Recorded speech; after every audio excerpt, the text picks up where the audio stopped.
Hi, this is Kevin with Advanced Leather Solutions. We are going to show a color restoration process to a black leather jacket that has experienced some fairly significant fading. But the leather is actually in very good condition, but if we look under the collar here, we can see the degree of color differential between an area that hasn't seen any sunlight and the areas that actually have. And so in preparation of this project, we suspended the jacket using a cardboard tube that goes all the way through the sleeves. And we suspended it off the table a little bit to give us access to all leather surfaces. What we've also done is we've taped off the inside of the jacket to make sure that we don't have any overspray considerations to deal with. And so what we're going to do is essentially a two-step process. Step one in the process is going to be the application of a primer coat. In this particular case, we're going to use the primer a little bit differently than we normally do. We're going to spray the primer on. The reason is because this jacket is very, very soft leather, and we don't want to have a lot of resin penetrating into the fiber structure of the leather. And so we're going to use a spray application which will reduce the resins from penetrating deeply in. So step one is we're going to prime it.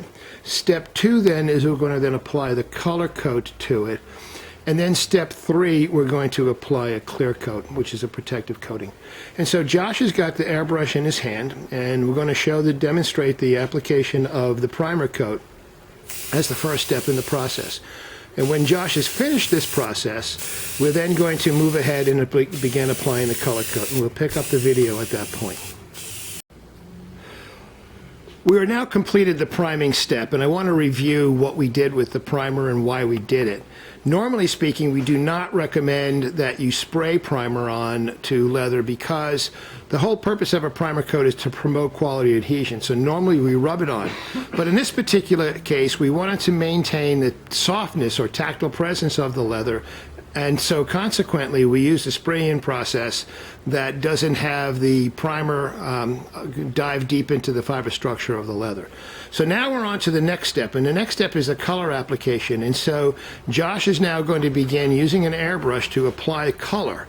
And we're going to see him begin the process, and we can see as he does that we're getting a fairly even distribution of the color, and you can see that color differential between the area that he's working and the area that he hasn't. We'll pick this video up when he's completed this first phase of the color approach, and then we'll continue from there. So now we've finished the color step, and the next step in the process is to apply the protective clear coat. We're going to be applying a satin as our clear coat. And we're pleased with the way this feels. So we've been able to accomplish our goal where the leather continues to have a nice supple feel to it. And now in order to lock this color in, we're going to put the clear coat on. It's also going to give this jacket some protective some protection against the elements, rain, that kind of thing. And so we've decided to use a satin, which is sort of a mid-sheen, and we'll show what this looks like after we're finished. But of course, go ahead, Josh, and let's see how this works. So what we're using is a small airbrush. This is called a Badger airbrush, and we can create a kit that has this same exact system that, of course, a consumer could use, or we could create the kit in such a way that the consumer would actually rub the color on. Because we wanted to have as minimal effect on the feel of the leather, we chose to use the airbrushing process, and I think from a professional point of view, that makes all the sense in the world.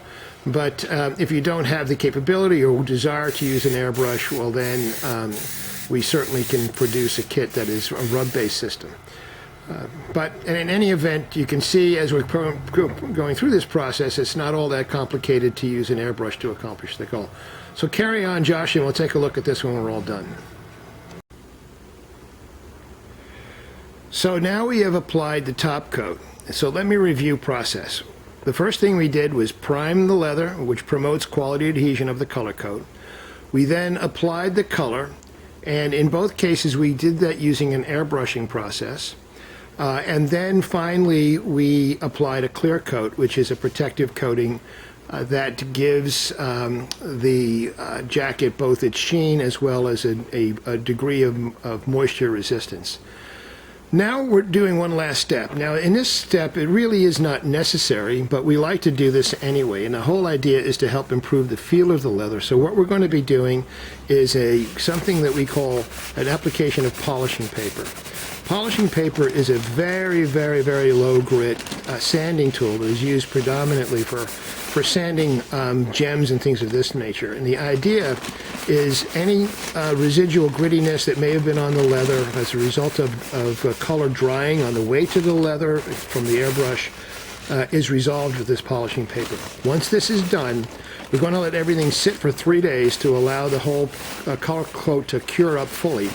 But we've just done a tape test on it and the color is solid. So we're essentially done, and if you want to know more about this process, give us a call at 510-786-6059 or visit our website.